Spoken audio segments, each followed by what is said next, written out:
నమస్కారం Zee TV news కి స్వాగతం. ముందుగా హెడ్లైన్స్.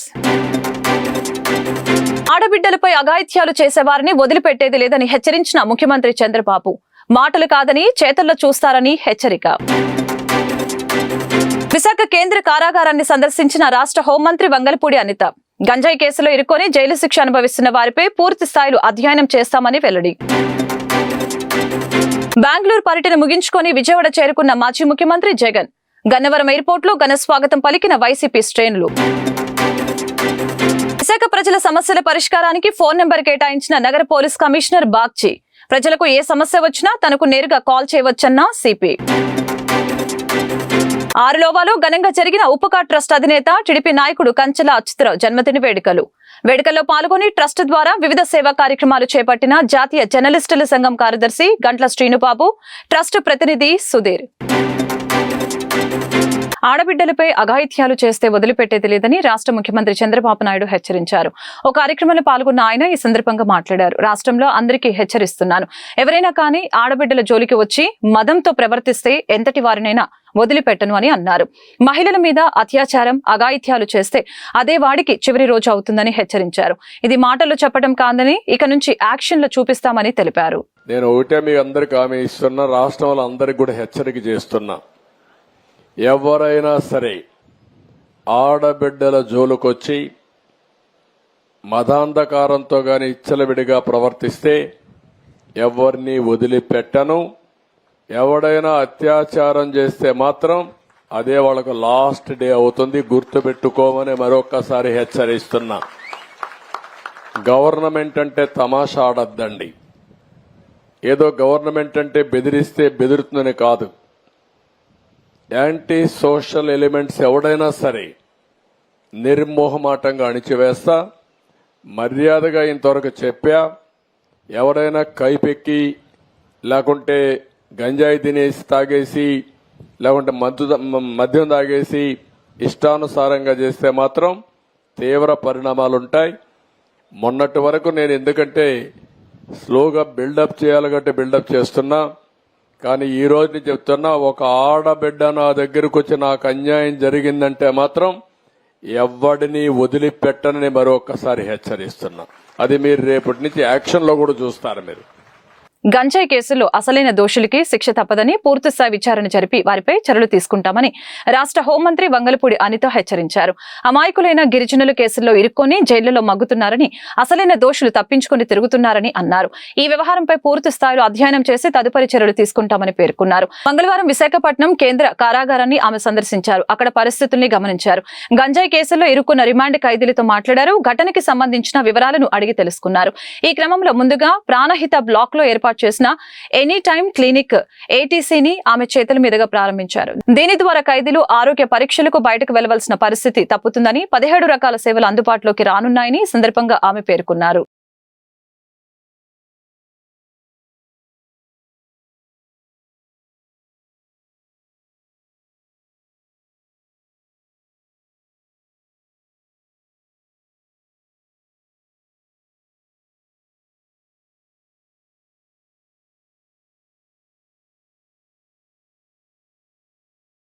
ఒకసారి చూడాలి, ఒకసారి ప్రిజన్స్ విషయంలో కూడా ఒకసారి ఏం జరుగుతుందని తెలుసుకునే ఉద్దేశంతో విశాఖపట్నంలో ఉన్న ఈ సెంట్రల్ ప్రిజన్కి ఇక్కడికి ఒకసారి విజిట్ చేయడానికి రావడం జరిగింది.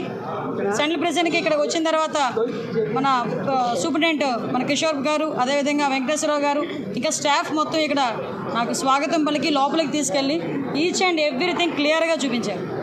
విషయం ఏంటంటే ఈ 5 సంవత్సరాల కాలంలో, గత 5 సంవత్సరాల కాలంలో వ్యవస్థలని భ్రష్టు పట్టిపోయినాయని మాకులాంటి వాళ్ళు మాట్లాడితే అది రాజకీయంగా భావిస్తారు. కానీ ఇక్కడికి వచ్చిన తర్వాత మేము పర్సనల్గా కొన్ని సిచ్యువేషన్స్ చూస్తే ఇప్పటికీ కూడా పనిచేయాల్సిన పోలీస్ అన్నలకి కూడా కనీసం వసతులు లేని పరిస్థితులు ఈరోజు కనిపించాయి. నేను లోపలికి వచ్చిన తర్వాత అడిగాను, స్టాఫ్ క్వార్టర్స్ కూడా ఇక్కడే ఉందండి అన్నారు. యాక్చువల్గా స్టాఫ్ క్వార్టర్స్లో కూడా 20 సంవత్సరాలు అయిపోయింది, మినిమం మెయింటెనెన్స్ లేకుండా ఉన్నాయి. అతి ముఖ్యమైన విషయం ఏంటంటే దీని కెపాసిటీ ఇంచుమించుగా 800 కెపాసిటీ. లోపల ప్రిజన్స్లో ఉన్న ఖైదీలు ఎవరైతే ఉన్నారో వాళ్ళు 800 మంది వరకు ఉండొచ్చు. కానీ పెరిగిన నేరాల దృష్ట్యా అనుకోవాలో లేకపోతే వాట్ ఎవర్ ఇట్ మేబీ ఏం జరిగినా 2000 మందికి పైగా ఈరోజు జైల్లోని అక్కడ ఉండడం పరిస్థితి. లోపలికి వెళ్ళి చూస్తే హృదయ విదాకరమైన సంఘటనలు అంటారు కదా, చిన్న చిన్న పిల్లలు 17 సంవత్సరాలు, 18 సంవత్సరాలు, 20 సంవత్సరాలు పిల్లలు గంజాయి కేసుల్లో వాళ్ళందరూ కూడా ఈరోజు ట్రయల్స్ నడిచి రిమాండ్ ఖైదీలుగా ఉన్నారు. ఒక్కొక్కరు 7 నెలలు, 11 నెలలు. వాళ్ళతో నేను మాట్లాడితే ఏం చేసావయ్యా, ఎందుకు తీసుకొచ్చారని అడిగితే 10,000 రూపాయలకి నాకు ఇస్తానన్నారమ్మా, నాకు ఈ ప్యాకెట్ తీసుకెళ్ళి ఇమ్మన్నారు, సో నేను ఇచ్చాను, నేను అరెస్ట్ అయ్యాను. అంటే విషయం ఏంటంటే చాలామంది గిరిజనులు ఈరోజు ఇబ్బందులు పడే పరిస్థితి కనిపిస్తూ ఉంది. మేము గాంజా మీద దృష్టి పెట్టిన తర్వాత ఎస్పెషల్ అసలు ఏం జరుగుతుంది లోపల తెలుసుకుందాం అనే ఉద్దేశంతోనే నేను వెళ్ళడం జరిగింది. అక్కడికి వెళ్ళిన తర్వాత చాలా ఆశ్చర్యకరమైన సంఘటనలు ఏంటంటే ఈ 5,000 రూపాయలకి 10,000 రూపాయలకి వాళ్ళకి భూములు అంటే వాళ్ళకి గడవక చేసే పనులకి అది నేను కరెక్ట్ అని చెప్పట్లేదు, అది కూడా తప్పే. కానీ ఎవరైతే మెయిన్ వెండర్స్ ఉన్నారో వాళ్ళేమో బయట దర్జాగా తిరుగుతున్నారు. ఇలా పూట గడవక చేసిన వాళ్ళందరూ కూడా జైల్లో మగ్గిపోతున్నారు. సో ఇటువంటి సిచ్యువేషన్స్ ఒకటి మనం చూసాం. At the same time department వాళ్ళ దగ్గర నుంచి కూడా ఇక్కడ చాలామందికి అక్కడ మంచి హాస్పిటల్కి సంబంధించి ఒక మంచి ఫెసిలిటేట్గా ఒక టెస్టింగ్ టూల్ కూడా ఒకటి వీళ్ళు CSR ఫండింగ్లో తీసుకొని ఖైదీలందరికీ కూడా ల్యాబ్ టెస్ట్లు ఏదైతే ఉన్నాయో అవన్నీ కొంచెం దగ్గర 76 టెస్టులు చేయడానికి వాళ్ళందరికీ కూడా అది కూడా ఈరోజు నా చేతుల మీదుగా కూడా ఓపెన్ చేయించారు. It's very good sign. నేను కూడా ఏం చెప్పామంటే ఎస్పెషల్లీ రూల్ బుక్లో కూడా ఉంటుంది మనకి అడిక్షన్ సెంటర్స్ అన్నవి ఏదైతే ఉన్నాయో ఈ అడిక్షన్ సెంటర్స్ మనం బయట ఉన్న వాళ్ళకి అడిక్షన్ సెంటర్స్ మనకి KGHలో కానీ మన మెంటల్ హాస్పిటల్లో కానీ ఎక్కడైనా మనం ఉంటూ ఒకటి ఎత్తి చూసాం. కానీ ఇక్కడ హాస్పిటల్ ఫెసిలిటీ ఉంది. ఇక్కడ కనుక మనకు ఒక 20 బెడెడో 30 బెడెడో కనుక ఇన్ పేషెంట్లకి అంత ఇక్కడే ఇచ్చి హాస్పిటల్లో డాక్టర్స్ని కనుక కంపల్సరీగా ప్రొవైడ్ చేస్తే లోపల చాలామంది గంజాయికి అడిక్ట్ అయిపోయి ఆ గంజాయి ఎక్కడి నుంచి వస్తుందో వాళ్ళు ఎదురు చూడటం, కొంతమంది ఈ విజిటర్స్ దగ్గరికి వచ్చినప్పుడు ఆ గంజాయి ప్యాకెట్స్ వేసేరటం, కొంతమంది ఏమో వాల్ దగ్గర నుంచి వేసేరటం, అంటే రకరకాల విన్యాసాలు చేస్తుంటారు.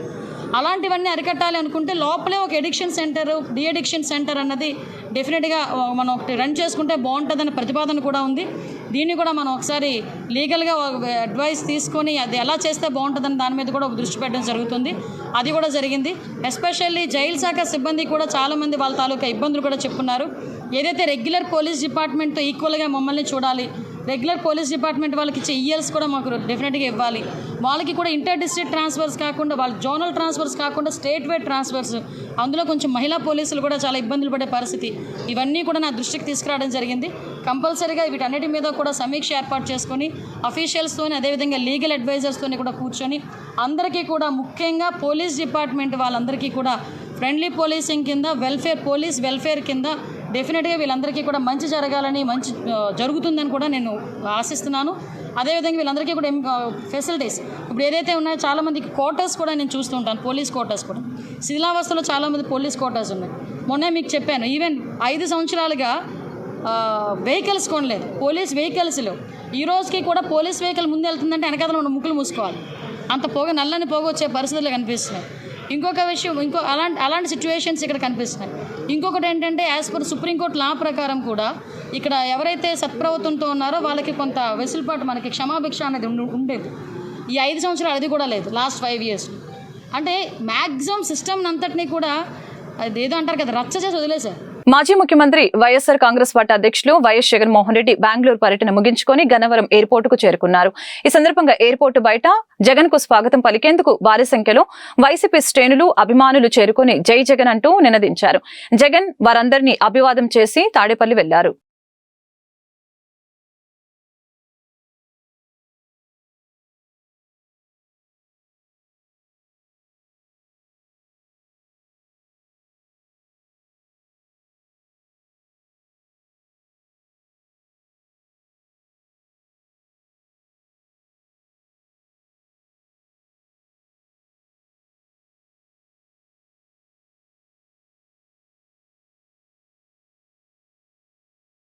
విశాఖ సిపిగా బాధ్యతలు స్వీకరించిన రోజే శంకబ్రత బాగ్చి తన మార్కు పాలనను ప్రారంభించారు.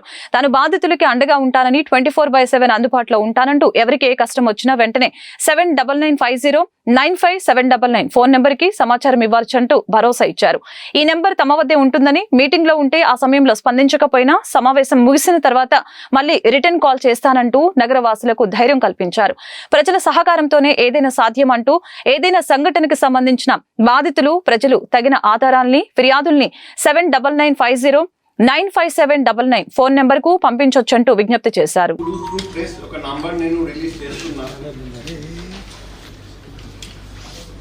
799509579. ఏదైనా ఇబ్బందులు ఉంటే, ఏదైనా సమస్యలు ఉంటే, ఏదైనా ఇన్ఫర్మేషన్ ఉంటే, ఏదైనా అన్యాయం జరిగితే, న్యాయం జరగడం లేదు ఆ బాధ ఉంటే, పోలీస్ స్టేషన్ వెళ్ళినా కంప్లైంట్ తీసుకోవడం లేదు, ఏదైనా సమస్య ఉంటే ఎప్పుడైనా 24/7 నేను ఉన్నంతసేపు ఈ నంబర్ మీరు యూజ్ చేసుకోండి. డైరెక్ట్గా నాకు కాల్ చేయండి. నేను అప్పుడు మీటింగ్లో ఉంటే తర్వాత కాల్ బ్యాక్ చేస్తాను. SMS పెట్టండి, వాట్సాప్ పెట్టండి, వీడియో, ఆడియో లేకపోతే వాయిస్ రికార్డ్ ఏదైనా పెట్టండి. So that 24/7 public grievance redressal ఉంటుంది. సాధ్యంత వరకు మేము 100% అన్ని ప్రాబ్లమ్స్ సాల్వ్ చేయలేము, కానీ సాధ్యంత వరకు ప్రాబ్లమ్ సాల్వ్ చేయడానికి కృషి చేస్తాము. ఇది నాట్ ఓన్లీ ఫర్ పబ్లిక్, మా సిబ్బంది కూడా up to the level of home guards and contractual employees and outsource employees మా డిపార్ట్మెంట్లో పనిచేస్తున్న ఎవరికైనా ఫ్యామిలీకి కూడా ఏదైనా సమస్య ఉంటే అది డిపార్ట్మెంట్ పరంగా ఉండొచ్చు, లేకపోతే ఫ్యామిలీ పరంగా ఉండొచ్చు, నాకు తెలియజేస్తే సాధ్యంత వరకు నేను సాయం చేయడానికి ప్రయత్నం చేస్తాను. So it will be a 24/7 number for the benefit of all residents of Vizag Police Commissionerate, and it starts working now. So మీ ఫ్రెండ్స్కి కూడా నా విజ్ఞప్తి, నా రిక్వెస్ట్, మీ దగ్గర కూడా ఏదైనా ఇన్ఫర్మేషన్ ఉంటే అక్కడ జరుగుతుంది ఈ నేరము, పోలీసు వాళ్ళు పట్టించుకోవడం లేదు, అక్కడ ఇది జరగబోతుంది మీరు చూడండి, అక్కడ జరిగింది న్యాయం జరగలేదు, ఏదైనా ఇన్ఫర్మేషన్ ఉంటే కూడా ఈ నంబర్కి కాల్ చేసుకోవచ్చు, SMS, వాట్సాప్ పంపండి. అండ్ మోస్ట్ ఇంపార్టెంట్, మీ ఐడెంటిటీ, ఆ పబ్లిక్ ఐడెంటిటీ నేను ఎవరికి చెప్పను. It will be fully confidential. It is known only to me and no one else will come to know about the identity. Identity గోప్యంగా ఉంచుతాను, అందులో సందేహం లేదు. కాబట్టి నిర్భయంగా, ధైర్యంగా ముందుకు రావాలి. ప్రముఖ సంఘ సేవకులు ఉపకార్ ట్రస్ట్ అధినేత కంచెల అచ్యుతరావు అందించిన సేవలు ప్రశంసనీయమని సింహాచలం దేవస్థానం ధర్మకర్తల మండలి మాజీ సభ్యులు, జాతీయ జర్నలిస్టుల సంఘం కార్యదర్శి గంట్ల శ్రీనుబాబు కొనియాడారు. సోమవారం ఆరులోవాలో కంచెల అచ్యుతరావు జన్మదిన వేడుకల్ని పురస్కరించుకొని పలువురు నిరుపేదలకు సుమారు 6 లక్షల రూపాయల విలువ చేసే సామాగ్రిని గంట్ల శ్రీనుబాబు చేతుల మీదుగా పంపిణీ చేశారు. ఈ సందర్భంగా శ్రీనుబాబు మాట్లాడుతూ కంచెల జన్మదినం సందర్భంగా నిరుపేద కుటుంబానికి చెందిన ధనరాజ్కు 3 లక్షల విలువ చేసే ఆటో, ఆరులోవ ప్రాంతానికి చెందిన కోలాటం భజన మండలికి సౌండ్ సిస్టమ్, అంబేద్కర్ సేవా సంఘం ట్రస్ట్ కు 2 స్పీకర్లతో కూడిన మైక్ సెట్, నిరుపేదలకు దుప్పట్లు, చీరలు, వందలాది మందికి మిఠాయిలు పంపిణీ చేయడం ఎంతో అభినందించదగ్గ విషయమని తెలిపారు. ఉపకార్ ట్రస్ట్ సభ్యులు సుధీర్ మాట్లాడుతూ కంచెల అచ్యుతరావు ఔన్నత్యాన్ని కొనియాడారు. ఈ కార్యక్రమంలో స్థానిక టీడీపీ, జనసేన నాయకులతో పరిపల్లి రామారావు, పొట్టి అప్పారావు, అమ్మా సౌండ్స్ చిన్న, కళాకారులు బయ్యా శ్రీనివాసు, గెంబలి జగదీషు, నాగరాజు, పట్నాయక్, ఈశ్వరరావుతో పాటు పలువురు పెద్ద సంఖ్యలో పాల్గొన్నారు.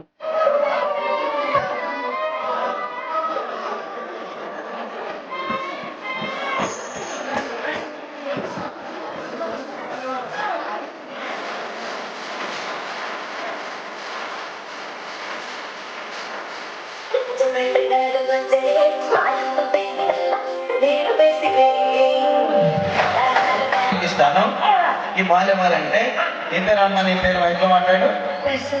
సింధు చిన్నప్పుడు ఈ పాల కోసం ఎలాగొచ్చింది? ఎలాగా? అలా కాదు. అందరికీ నమస్కారం. ప్రముఖ సంఘ సేవకులు ఉపకార్ చారిటబుల్ ట్రస్ట్ అధినేత కంచెల అచ్యుతరావు గారి జన్మదిన వేడుకలు ఈరోజు ఆరిలోలో అత్యంత అంగరంగ వైభవంగా నిర్వహించారు. మరి ఈ సందర్భంగా కూడా ప్రత్యేకంగా అనేక మంది ఈ కార్యక్రమానికి హాజరయ్యారు. మరి అందులోనే తన పుట్టినరోజును పురస్కరించుకొని అనేక సేవా కార్యక్రమాలు నిర్వహించాలని చెప్పేసి ఆయన సంకల్పించడంతో ఈరోజు మా చేతుల మీదుగా విశాఖపట్నంలో ఉన్న అనేక మంది కళాకారులు, అదేవిధంగా సంఘ సేవకులు వీళ్ళందరి సమక్షంలో నా చేతుల మీదుగా అనేక మంది నిరుపేదలకు కంచెర్ల లచ్చితరావు గారి పేరిట ఆర్థిక సహాయం అందజేయడం జరిగింది. అందులో ధనరాజ్ అనే ఒక పేద కార్మికుడి కోసం ప్రత్యేకంగా ఒక ఆటోని ప్రజెంట్ చేయడం జరిగింది. మరి అలాగే కోలాటం బృందానికి సౌండ్ సిస్టమ్, మరి అంబేద్కర్ సొసైటీ వారికి కూడా ఒక ప్రత్యేక సౌండ్ సిస్టమ్, ఒక నిరుపేద మహిళకు ఒక 5,000 రూపాయలు, అలాగే దుప్పట్లు, మిఠాయిలు, ఇతరత్ర రకరకాల అన్నీ కూడా డొనేషన్స్ అన్నీ కూడా ఇవాళ అందజేయడం జరిగింది. నిజంగానే అచ్యుతరావు గారు మరిన్ని నిండు నూరేళ్ళు ఆరోగ్యాలతో ఉండాలని, ఆ సింహాద్రినాథుడి ఆశీస్సులు ఆయనకు పరిపూర్ణంగా ఇవ్వాలని, భవిష్యత్తులో మరింత మందికి మరిన్ని సేవా కార్యక్రమాలు నిర్వహించాలని, మా అందరి తరపున ఆయనకు నిండుగా ఎక్కువ ఆయుష్ను పెంచాలని కోరుకుంటూ సెలవు తీసుకుంటున్నాను. Thank you. శుభాకాంక్షలు సార్. మీరు లేరు ఈ యొక్క పుట్టినరోజు ఏ విధంగా జరుపుకోవాలని నేను అడిగినప్పుడు నాకు ఇన్ని సహకారాలు అందించి ఇన్ని సంవత్సరాలు నా వెనకాతలు ఉన్న కొంతమంది ఆప్తులతో ఈ యొక్క కార్యక్రమం నడిపించమన్నారు. ఆ ఆప్తులందరూ ఈ యొక్క స్టేజ్ మీద ఉన్నారు. వారందరికీ నా తరపున ధన్యవాదాలు తెలుపుకుంటున్నాను. సార్ చేస్తున్న ప్రతి సేవా కార్యక్రమంలో మొట్టమొదటి భాగస్వామి నేనే. సార్ ఉన్నా లేకపోయినా నేను, నా టీం, నా ఉపకార ట్రస్ట్ సభ్యులు, ఈ యొక్క కంచర్ల యువసేన సభ్యులు ప్రతి ఒక్కరూ ముందుకొచ్చి చేస్తున్న సేవా కార్యక్రమాలు మా జీవితాంతం మేము గుర్తుపెట్టుకుంటున్నాం సార్. ఎంత సంపాదించినా మాకింతటి గర్వంగా చెప్పుకునే రోజు మాకు ఎప్పుడూ రాదు. ఎక్కడైనా ట్రస్ట్ అంటే ఏదో ఉంటుంది, సేవా కార్యక్రమాలు చేస్తారు, 2 రోజులు 3 రోజులు పని ఉంటుంది అనుకున్నాం. జాయిన్ అవుతున్న ముందు, జాయిన్ అయిన తర్వాత తెలిసింది ట్రస్ట్లో కూడా ఖాళీ లేకుండా గడుపుతున్న రోజులు మేము గడుపుతున్నాం సార్. అంటే అది మీ పుణ్యం. మాకు కూడా మీలో ఆ పుణ్యంలో కొంచెం మాకు భాగస్వామి ఇచ్చారు. Thank you so much sir. మీరు ఎన్నో పుట్టినరోజులు జరుపుకోవాలి. మీకు ఈ యొక్క ఆరులో వైజాగ్ ఈస్ట్, అలాగే తెలియలేని ఊర్లు విజయనగరం, గరుగుబిల్లి, పార్వతీపురం, ప్రతి దగ్గర మీరు చేస్తున్న సేవా కార్యక్రమాలకి మీ పుణ్యం అది ఎప్పటికీ పోదు. మీరు ఎన్నో ఉన్నత శిఖరాలు అధిరోహించాలి సార్. మీ వెనకాతలు మేము ఉండాలి. ఎంతోమంది పేదవారు మీ యొక్క హస్తాలతో సాయపడి వారందరూ బాగున్నారు. ఇంకా చాలా మందికి మీరు సాయపడాలి సార్. మీరు బాగుంటాం, మీరు బాగుంటాం. Once again happy birthday sir. Thank you so much sir ఈ ఆపర్చునిటీ నాకు ఇచ్చినందుకు. పెందుర్తి నియోజకవర్గం 95వ వార్డు పొర్లుపాలెం గ్రామ దేవత వేపాడమ్మ తల్లి తోలేళ్లు ఆలయ కమిటీ సభ్యులు అంగరంగ వైభవంగా నిర్వహించారు. చుట్టుప్రక్కల గ్రామాల ప్రజలు అమ్మవారిని అత్యంత భక్తి శ్రద్ధలతో దర్శించుకున్నారు. మహిళలు పసుపు కుంకుమలతో అమ్మవారికి ప్రత్యేక పూజలు చేశారు. అలాగే పలువురు భక్తులు తమ తమ మొక్కుబడులు చెల్లించుకున్నారు. స్థానిక శాసనసభ్యులు పంచకల్ల రమేష్ బాబుతో సహా ఇతర నాయకులు అమ్మను దర్శించుకున్నారు. ఈ సందర్భంగా పంచకల్ల మాట్లాడుతూ అత్యంత మహిమాన్విత్వం కలిగిన వేపాడమ్మ తల్లి దర్శనం అదృష్టంగా భావిస్తున్నట్లు తెలిపారు. ఆలయ అభివృద్ధికి తన వంతు సహాయ సహకారాలు అందిస్తానని తెలిపారు. అలాగే గ్రామ ప్రజలకు ధన్యవాదాలు తెలిపారు. వేపాడ అమ్మవారి ఉత్సవ మహోత్సవంలో భాగంగా ఈరోజు పొర్లుపాలెం గ్రామం ఇచ్చేయడం జరిగింది. అమ్మవారు ఆశీస్సులు పొర్లుపాలెం గ్రామస్తులకి, మా నియోజకవర్గానికి, రాష్ట్ర ప్రజలకి అందరికీ ఉండాలని చెప్పి ప్రార్థించా. అమ్మవారి ఆశీస్సులతో ఈ రాష్ట్రం సుభిక్షంగా ఉండాలి.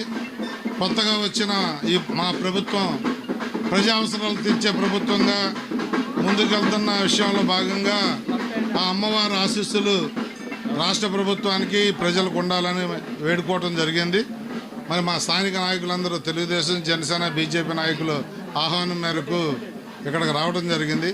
వారందరికీ అమ్మవారి ఆశీస్సులు ఉండాలని కోరుకుంటాను. తెలుగు ప్రజలకు నిన్న రాష్ట్ర వ్యాప్తంగా 64 లక్షల పైచీలకు మందికి పెన్షన్ పండుగ వాతావరణంలో పంపిణీ జరిగిందని టీడీపీ రాష్ట్ర ప్రధాన కార్యదర్శి మహమ్మద్ నజీర్ తెలిపారు. ఈ సందర్భంగా టీడీపీ కార్యాలయంలో ఏర్పాటు చేసిన మీడియా సమావేశంలో పాల్గొని మాట్లాడారు. దేశం మొత్తం ఈ సంబరం చూసిందని సంతోషాన్ని వ్యక్తం చేశారు. సమర్థత ఉన్న నాయకుడు చేస్తే ఎలా ఉంటుందో చంద్రబాబు చూపించారని, గత ముఖ్యమంత్రి జగన్ రెడ్డి వెల్లెటర్లు పేరుతో 3 నెలలు ఇబ్బంది పెట్టారని గుర్తు చేశారు. బ్యాంకులో డబ్బు జమ చేసి పెన్షన్దారులను ఇబ్బంది పెట్టారని అన్నారు. సచివాలయం సిబ్బందితో పంపిణీ చేసి వాలంటరీ అవసరం లేదు అని నిరూపించిన చంద్రబాబు అభినందనీయుడని తెలిపారు. అందరికీ నమస్కారం అండి. అస్సలాము అలైకుం. యావత్ తెలుగు ప్రజలకి నిన్న ఒక మహత్తరమైన ఘట్టం రాష్ట్ర వ్యాప్తంగా 65,08,496 మందికి బ్రహ్మాండంగా ఒక పండగ వాతావరణంలో ఎక్కడ ఎవరికి ఏమి ఇబ్బంది కలగకుండా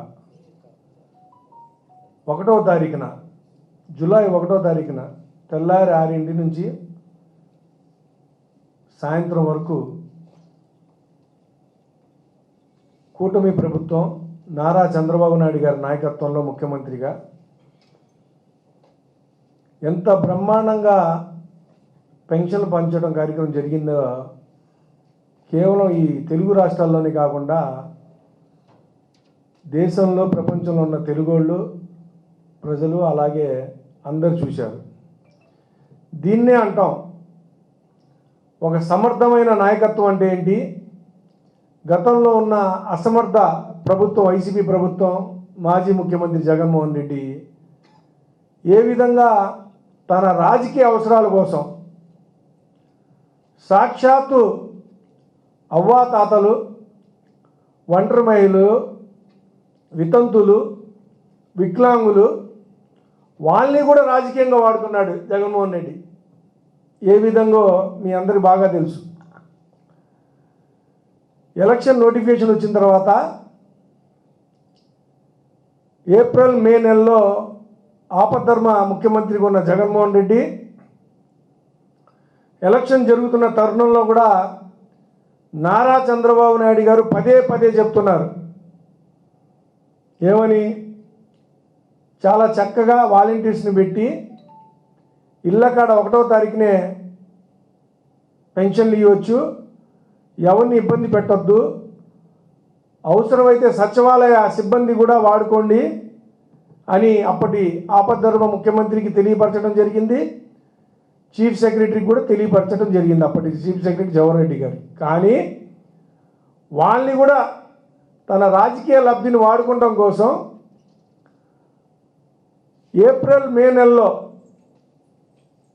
వాళ్ళని బ్యాంకుల ద్వారా రప్పించి ఎండల్లో తిప్పించి ఇబ్బంది పెట్టి సాక్షాత్తు 33 మందిని పొట్టన పెట్టుకున్నాడు జగన్మోహన్ రెడ్డి, మాజీ ముఖ్యమంత్రి, అప్పటి వైసీపీ ప్రభుత్వం. నిన్న మనందరం చూసాం. ఇది దూరదృష్టి ఉన్న నాయకుడు, సమర్థతతో ఉన్న నాయకుడు. ప్రభుత్వం వచ్చి 19 రోజులు అయినప్పటికీ ఏ విధంగా పెన్షన్దారులకు పెన్షన్లు పంచాలి, వాళ్ళకి ఇబ్బంది లేకుండా చేయాలని తెలియజేస్తూ, రివ్యూలు చేస్తూ, చీఫ్ సెక్రటరీ గారికి ఆదేశాలు ఇస్తూ, ఒక్క వాలంటీర్ని ముట్టుకోకుండా, ఒక్క వాలంటీర్ని ఉపయోగించుకోకుండా 2,60,000 మంది వాలంటీర్లు ఉన్నప్పటికీ వాళ్ళని వాడుకోకుండా ఏ విధంగా జగన్మోహన్ రెడ్డి తన రాజకీయాన్ని కోసం వాళ్ళని వాడుకున్నాడో, వాళ్ళ అవసరం కూడా లేకుండా ఈ రాష్ట్రంలో 175 నియోజకవర్గాల్లో 15,004 సచివాలయాలు ఉన్నాయండి. 15,004 సచివాలయాలు. ఆ సచివాలయాల్లో 1,26,460 మంది సచివాలయ సిబ్బంది పనిచేస్తున్నారండి. 1,26,460 మంది గవర్నమెంట్ ఉద్యోగస్తులు, పబ్లిక్ సర్వీస్ కమిషన్ ద్వారా ఉద్యోగాలు పొందిన వాళ్ళు ద్వారా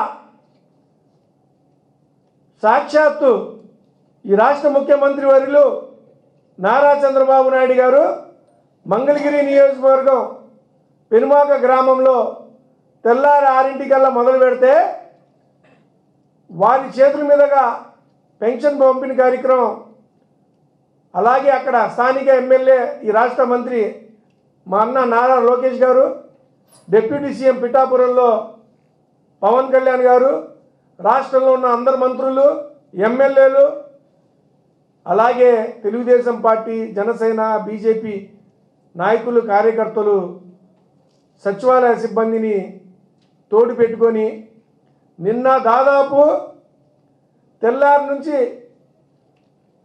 నిన్న రాత్రి వరకు 95% అండి. ఇది 26 జిల్లాలకు సంబంధించిన డేటా. 95% రాష్ట్ర వ్యాప్తంగా దిగ్విజయంగా పంచి తెల్లారి ఈ పార్టీకెల్లా 100% వచ్చేసిన ఘనత, కీర్తి ఈ కూటమి ప్రభుత్వంది. సింహాచలం శ్రీ వరాహలక్ష్మి నృసింహస్వామి నిత్య కళ్యాణం నేత్రపర్వంగా సాగింది. ఆర్జిత సేవల్లో భాగంగా ఉత్సవమూర్తి గోవిందరాజ స్వామిని ఉభయ దేవేరులతో మండపంలో అధిష్టింపచేశారు. పాల్గొన్న భక్తుల గోత్ర నామాలతో సంకల్పం చెప్పి పాంచరాత్రగమ శాస్త్రం విధానంలో విశ్వక్సేన ఆరాధన పుణ్యాహ వచనాలతో కార్యక్రమానికి శ్రీకారం చుట్టారు. కంకణధారణ, నూతన యజ్ఞోపవిత సమర్పణ, జీలకర్ర, బెల్లం, మాంగళ్య ధారణ, తలంబ్రాల ప్రక్రియను కమనీయంగా జరిపించారు. మంత్రపుష్పం, మంగళ శాసనాల తర్వాత భక్తులకు వేదాశీర్వచనాలు, శేష వస్త్రాలు, స్వామివారి ప్రసాదాలను అందజేశారు.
వార్త ముగించే ముందు హెడ్లైన్స్ మరొకసారి. ఆడబిడ్డలపై అఘాయిత్యాలు చేసేవారిని వదిలిపెట్టేది లేదని హెచ్చరించిన ముఖ్యమంత్రి చంద్రబాబు. మాటలు కాదని చేతల్లో చూస్తారని హెచ్చరిక. విశాఖ కేంద్ర కారాగారాన్ని సందర్శించిన రాష్ట్ర హోంమంత్రి వంగలపూడి అనిత. గంజాయి కేసులో ఇరుక్కొని జైలు శిక్ష అనుభవిస్తున్న వారిపై పూర్తి స్థాయిలో అధ్యయనం చేస్తామని వెల్లడి. బెంగళూరు పర్యటన ముగించుకొని విజయవాడ చేరుకున్న మాజీ ముఖ్యమంత్రి జగన్. గన్నవరం ఎయిర్పోర్ట్ లో ఘన స్వాగతం పలికిన వైసీపీ శ్రేణులు. విశాఖ ప్రజల సమస్యల పరిష్కారానికి ఫోన్ నెంబర్ కేటాయించిన నగర పోలీస్ కమిషనర్ బాగ్చి. ప్రజలకు ఏ సమస్య వచ్చినా తనకు నేరుగా కాల్ చేయవచ్చన్న సిపి. ఆరులోవాలో ఘనంగా జరిగిన ఉపకా ట్రస్ట్ అధినేత టీడీపీ నాయకుడు కంచెల అచ్యుతరావు జన్మదిన వేడుకల్లో పాల్గొని ట్రస్ట్ ద్వారా వివిధ సేవా కార్యక్రమాలు చేపట్టిన జాతీయ జర్నలిస్టుల సంఘం కార్యదర్శి గంట్ల శ్రీనుబాబు, ట్రస్ట్ ప్రతినిధి సుధీర్.